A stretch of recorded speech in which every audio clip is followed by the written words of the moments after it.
morning, ma'am. My name is Rhovy Mae Odevilas, and I will be your nurse today. Before we start, may I know your name, ma'am? My name is Rowella, How old are you? 22 years old. Where do you live po? Taguig City po. Ano po yung nararamdaman niyo po ngayon?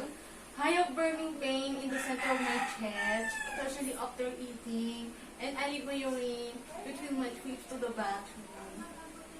Okay po. I'm going to ask you some questions to better help us support your pregnancy, and this information will be kept confidential. Please let me know if you have any questions as we go along po. Would that be okay po?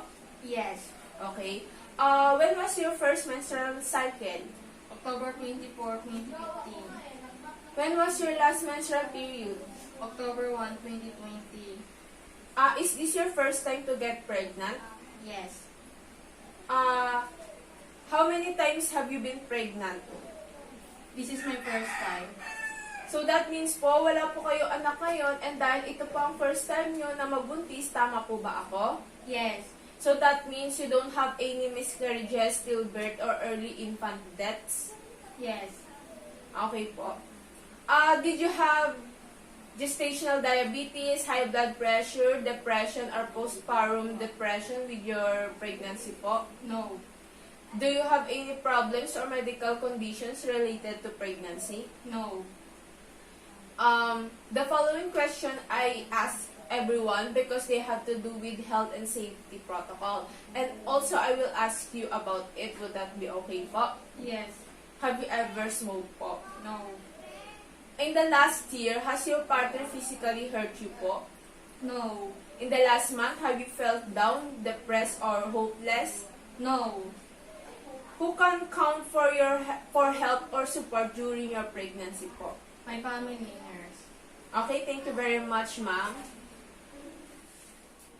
Upon assessing the general appearance of my patient, the general appearance of my patient, it is well-developed body build, and the head is proportional to the body. The patient's body is within medium frame. I already take the height, which is 155 centimeter or 5 feet and 1 inch, and her weight is 59 kilograms. Her body mass index is 24.6, means she has a normal weight. And as she walks, her posture is erect and comfortable for age and has coordinated movement. Her gait is smooth, rhythmic, and coordinated. Overall, she is clean, and no body odor was observed as she smelled well-groomed appropriately for occasions. And for the vital signs, I already checked her temperature, which is 56.5 degrees Celsius. It means she is a febrile. That means her normal body temperature. Also, her pulse rate is 80 beats per minute, which is her pulse rhythm is regular interval between beats, and her pulsation is equally strong, and her artery is feel straight, resilient, which means she has a normal pulse rate, and her respiratory rate is 90 breaths per minute, which is her respiratory depth is equally bilateral chest expansion, and her respiratory rhythm is regular rhythm, means she evenly spaced, and her character respiration is equally strong, which means she has a normal resting rate. Lastly, her blood pressure is 110/70 milliliters of mercury, which means she has a normal blood pressure. As for the mental health status, my patient is conscious and we're able to communicate properly, and my patient is oriented to the time, place, and person around her. She is cooperative and pleasant, and she uses simple words when communicating. I'm going to assess the breast of my client. I will inspect the breast and nipples for symmetry and color, and palpate for masses and axillary lymph nodes.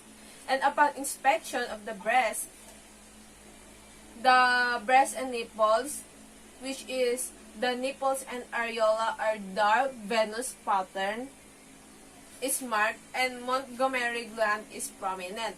And now, ma'am, I will going to compress each of your nipple between my thumb and index finger. And upon palpation, the patient has colostrum leaking from her breast and her nipple is everted. Now, ma'am, we're going to inspect your abdomen for stray scar size, shape, and contour. And upon inspection, the stray is purplish, and linea nigra is present, and also the stray gravidarium is present also. Now, I'm going to palpate your abdomen for organ and muscles. Fetal movement, measure the fundal height, and auscultate the fetal heart tones. And upon palpation of the abdomen, the mass of the gravid uterus is expected, and the maternal sensation of fetal movement felt, which is the quickening. When I measure the fundal height from the top of the symphysis pubis to the top of the uterine fundus, which is 34 centimeter. And upon auscultation of fetal heart tones, within the use of the Doppler fetal rate monitor, which is 135 beats per minute. And for the perineum, upon inspection for the scar, which is present, also the warts but rashes is not present. For discharge, the color is dark brown and odor is also present in perineum. The appearance of discharge is transparent. Mama will be doing a Leopold's maneuver po. What is the Leopold maneuver po? I will be doing Leopold's maneuver to determine the fetus of presentation and position with correct assessment of the shape of maternal pelvis to determine if your delivery is going to be complicated or whether a cesarean section is necessary for you. There are 4 distincts of Leopold's maneuver, which is the first 3 maneuver. I will be doing a hand with the body facing at you, and during the final maneuver, I will be facing at your feet. And I will instruct you to go to the CR and ihipo muna kayo before doing this procedure to obtain an accurate and productive palpation. And then, but don't worry, I will perform hand hygiene using a warm water because washing of hands prevent transmissions of microorganisms, and use of warm water will prevent stimulation of uterine contraction. What am I going to do after I go to the bathroom?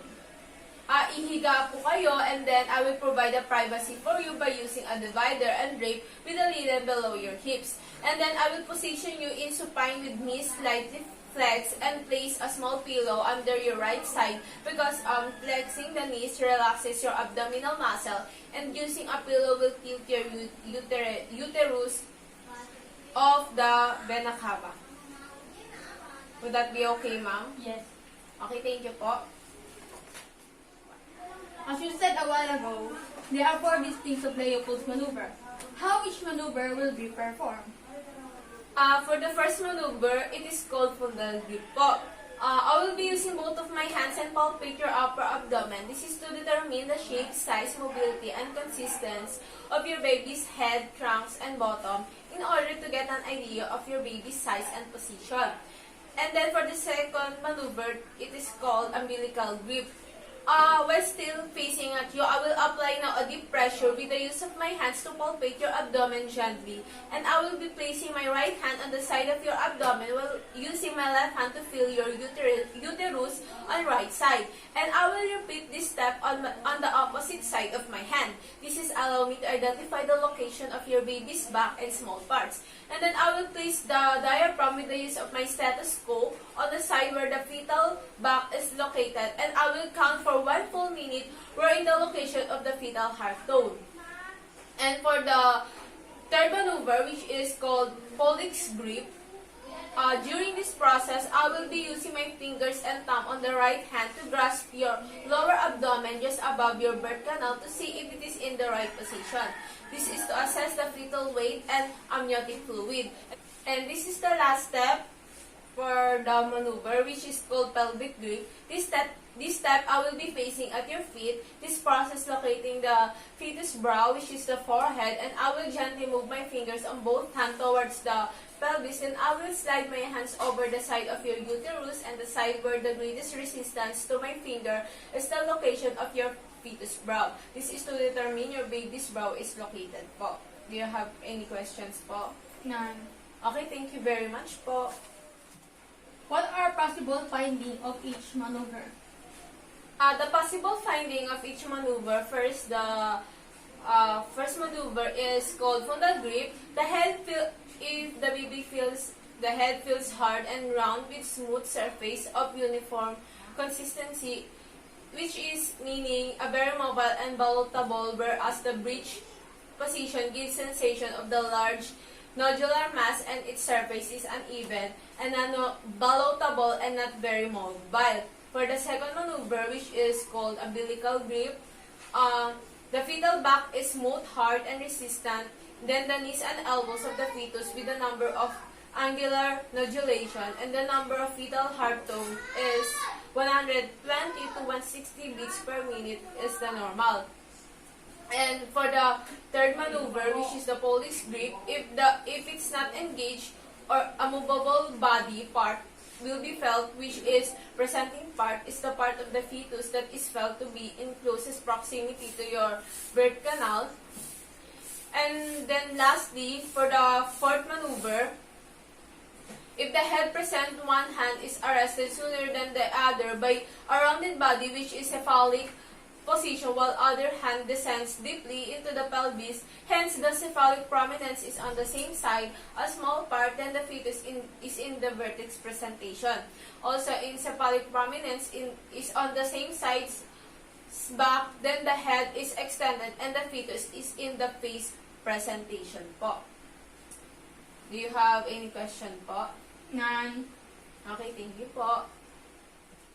Ma'am, for the findings, the first maneuver, I feel that the limbs and shoulder contains a little process that move with the fetus trunk, which is the head. It's the film, hard and round, and moves separately from the trunk and buttocks. That is symmetric and I feel soft. It means it is cephalic or head first presentation. This is the best position for labor so that the baby has the easiest and safest time passing through your birth canal. But it could increase your chances of painful and prolonged delivery po. For the second maneuver, the fetal back is smooth and firm. The extremities of the fetus feels like protrusions and small irregularities. The back connects with the form felt in the lower and upper abdomen. Upon auscultation, when I count 1 full minute, the fetal heart tone is 140 beats per minute, which is normal for the baby. And then the third maneuver, the area feels firm, which is the presenting part is the head. It is not movable, thus it is engaged. And for the last maneuver, the position of the fetal brow corresponds the side of the uterus that contains the elbow and the knees of your baby. Do you have any questions po? No. Okay, thank you very much po. Ma'am, what are the signs of your pregnancy you presently experience po? Nurse, I experienced the absence of menstruation. It is missing about 1 or more menstrual periods. And my breasts start to feel heavy or sore. Wearing fit bra in bed makes me more comfortable, and it is a good to wear a supportive sports bra when exercise to avoid my breast feel pain. And saka nagkakaroon po ako ng morning sickness, like tutusuka ako pagkagising ko ng umaga. And sometimes, I wake up several times during the night para umihi. And minsan nararamdaman ko na nahihi ako bigla. Tapos, I feel constant tiredness or weak kahit kunti lang yung mga ginagawa ko sa bahay. At nang magpupuntasan ako to confirm that my baby is fine and extra opportunity to see my baby and fetal image on sonogram. Nang mabatas ako ng HCG urine test ko, it came a positive sign. Tapos, nung gumamit sila ng heart detectors, tapos nilagay nila yung sa abdominal area ko para marinig si baby. And lastly, yung examiner, nare-record niya yung naramdaman ko sa tiyan ko na kicks, roll, or jabs, which is 10 times more than 2 hours. Yun lang po ba, ma'am? Yes. Okay po, thank you po. When I interview my patient for the sign of her pregnancy experienced by my patient, which are amenorrhea, as she makes about 1 or more menstrual period, and then breast change as her breasts start to feel heavy or sore, and then nausea and vomiting because of morning sickness, wake up several times, and urgency of urination is frequent urination, and feel constant tiredness and weak experienced by my patient, as well as all presumptive side, which is the fatigue. There are ultrasound to confirm her pregnancy and fetal image on sonogram are sonographic evidence of gestation for probable sign and sonographic evidence of fetal outline for positive sign. And when she used HCG detection, it came positive pregnancy test. Also, the fetal heart detectors and placed on her maternal abdomen to be able to hear the baby's heartbeat is positive sign. Lastly, the fetal movement felt by the examiner is considered a positive indication of her pregnancy. That's all. Thank you.